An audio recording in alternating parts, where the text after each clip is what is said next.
عورت کو ہم بستری کی طلب کتنے دن بعد محسوس ہوتی ہے؟ اپنی بیوی سے ہر روز ہم بستری کرنے کے فائدے اور نقصانات کیا ہیں؟ اگر بیوی کا دودھ منہ میں چلا جائے تو کیا نکاح ٹوٹ جاتا ہے؟ ان سب سوالوں کے جواب اس ویڈیو میں دیے جائیں گے۔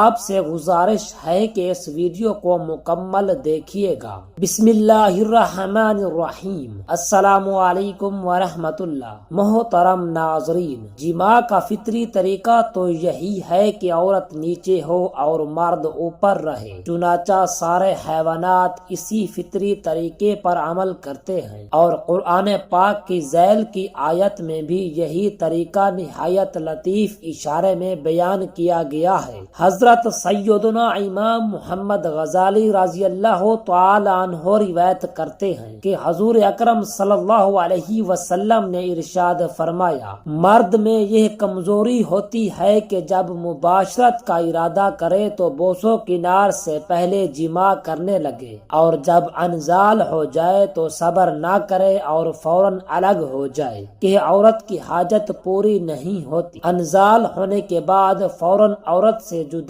نہ ہو یہاں تک کہ عورت کی بھی حاجت پوری ہو جائے۔ صحبت کے بعد مرد اور عورت الگ ہو جائیں، پھر کسی صاف کپڑے سے پہلے دونوں اپنے اپنے مقام مخصوص کو صاف کریں تاکہ بستر پر گندگی نہ لگنے پائے۔ صفائی کے بعد پیشاب کر لیں کہ اس کے بہت سے فائدے اتباع نے بیان کیے ہیں۔ پیشاب کر لینے کے بعد شرمگاہ اور اس کے اطراف کے حصے کو اچھی طرح سے دھو لیں، اس سے بدن تندرست رہتا ہے اور کھجلی کی بیماری سے بچاؤ ہو جاتا ہے۔ لیکن یاد رکھیے، مباشرت کے فوراً بعد ٹھنڈے پانی سے نہ دھوئیں کہ اس سے بخار ہونے کا خطرہ ہوتا ہے، اس لیے کہ صحبت کے بعد جسم کا درجہ حرارت بڑھ جاتا ہے اور جسم میں گرمی آ جاتی ہے۔ اگر گرم جسم پر ٹھنڈا پانی ڈالا جائے تو بخار جلد ہونے کا خطرہ ہے۔ محترم ناظرین، اب ہم آتے ہیں اپنے موضوع کی طرف۔ مجھے امید ہے کہ یہ ویڈیو ہر لحاظ سے ایسے لوگوں کے لیے بڑی رہنما ہوگی جو اپنی زندگی کو کتاب و سنت کے مطابق گزارنے کے شوق ہیں، اور ان نوجوانوں کے لیے جو ان باتوں کو جاننا چاہتے ہیں مگر شرم کے باعث علماء سے دریافت کرنے میں شرم محسوس کرتے ہیں۔ میں یقین کے ساتھ عرض کرتا ہوں کہ اگر میاں بیوی کے جنسی تعلقات بھی سنت کے مطابق ہوں تو ان سے پیدا ہونے والی اولاد بھی نیک و صالح اور تندرست ہوگی۔ محترم ناظرین، عورت کا دودھ اگر منہ میں چلا جائے تو کیا نکاح ٹوٹ جاتا ہے؟ مباشرت کے وقت عورت کے پستان چوسنے یا چومنے میں کوئی حرج نہیں،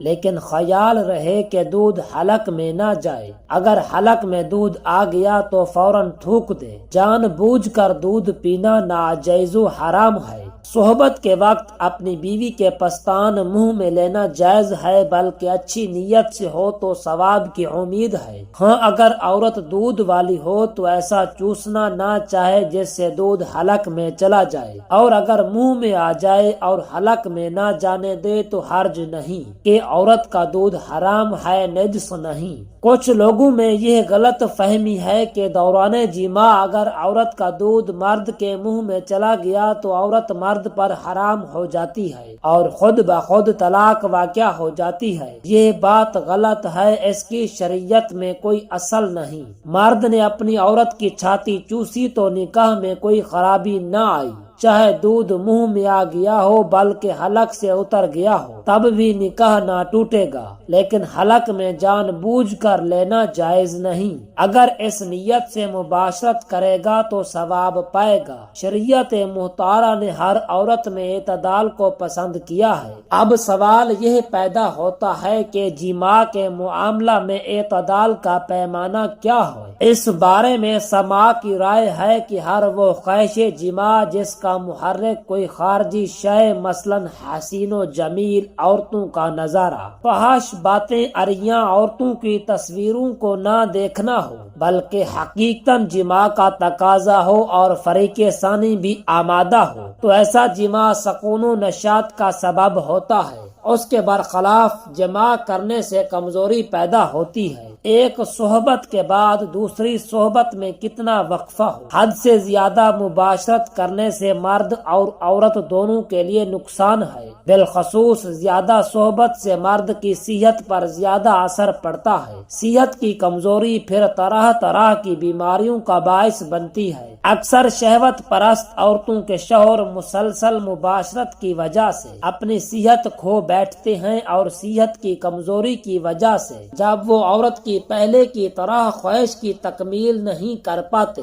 اور عورت کو جب عادت کے مطابق تسلی نہیں ہو پاتی تو وہ پھر پڑوس اور باہر وہ چیز تلاش کرنے کی کوشش کرتی ہے، اور پھر ایک نئی برائی کا جنم ہوتا ہے۔ اس لیے ضروری ہے کہ قدرت کی اس انمول چیز یعنی صحت قویت کا استعمال بے دردی سے نہ کیا جائے۔ حکیموں نے لکھا ہے کہ زیادہ سے زیادہ ہفتہ میں 2 مرتبہ مباشرت کی جائے۔ حکیم بکرات جو ایک بہت بڑا حکیم تھا اور حضرت عیسیٰ علیہ السلام سے 450 سال پہلے گزرا ہے، اس سے کسی نے پوچھا مباشرت ہفتہ میں کتنی مرتبہ کرنی چاہیے؟ اس نے جواب دیا صرف 1 مرتبہ۔ پوچھنے والے نے پھر پوچھا 1 مرتبہ کیوں؟ اس سے زیادہ کیوں نہیں؟ بکرات نے جھلا کر جواب دیا، تمہاری زندگی ہے، تم جانو مجھ سے کیا پوچھتے ہو؟ گویا یہ اشارہ تھا کہ زیادہ صحبت کرو گے تو کمزور ہو جاؤ گے اور پھر بیمار ہو جاؤ گے اور زندگی خطرہ میں پڑ سکتی ہے۔ بیوی سے ہم بستری کرنے کا طریقہ یہ ہے کہ جو وقت تمام شرعی ممانعتوں سے خالی ہو، اس میں اچھی نیتوں یعنی نیک اولاد حاصل کرنے کی نیت کے ساتھ ہم بستری کریں، نہ خود پورا برہنہ ہو اور نہ عورت کو مکمل برہنہ کریں، کہ حدیث پاک میں اس کی ممانعت فرمائی گئی ہے۔ ہم بستری کے دوران یہ 3 کام حرام ہیں، لیکن ان تعلقات کے لیے اسلام میں ازدواجی تعلقات کو محبت اور سکون کا ذریعہ قرار دیا گیا ہے،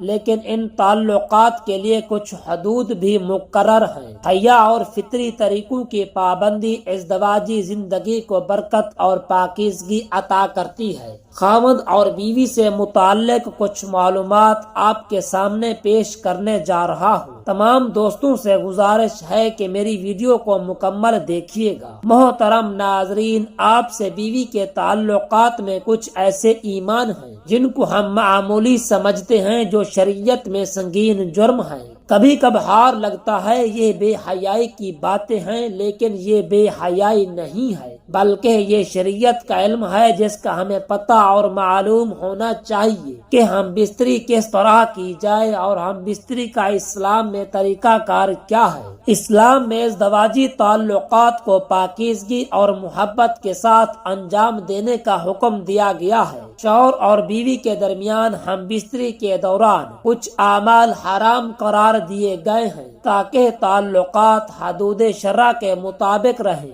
عورت مرد کے بغیر کتنے دن تک رہ سکتی ہے؟ ہمارے ہاں عورتوں سے متعلق بہت سی باتیں مشہور ہیں۔ کوئی کہتا ہے کہ عورت مرد کے بغیر 1 دن بھی نہیں رہ سکتی، کوئی کہتا ہے عورت کو پرواہ بھی نہیں ہوتی، کوئی کہتا ہے کہ عورت میں شہوت مرد سے 8 گنا زیادہ ہوتی ہے، کوئی کہتا ہے کہ عورت کسی طرح سے بھی سیر نہیں ہوتی۔ غرض یہ اور ایسی بہت سی باتیں سننے اور پڑھنے میں آتی رہتی ہیں، لیکن ان کا حقیقت سے کوئی تعلق نہیں، اور نہ ہی سائنس اور طب ان باتوں کو تسلیم کرتی ہیں۔ یہ باتیں کچھ اس طرح ذہنوں میں بیٹھ چکی ہیں کہ کوئی بھی اصل حقیقت کو جاننے کی کوشش نہیں کرتا۔ جہاں تک عورت کا مرد کے بغیر رہنے کا تعلق ہے تو وہ عورت کے مزاج اور ماحول کی نسبت سے ہے۔ 1-2 باتیں سب میں مشترک ہوتی ہیں۔ دعا ہے کہ اللہ رب العزت ہم سب کو اپنی بیوی کے ساتھ حلال طریقے سے ہم بستری کرنے کی طاقت اور توفیق عطا فرمائے۔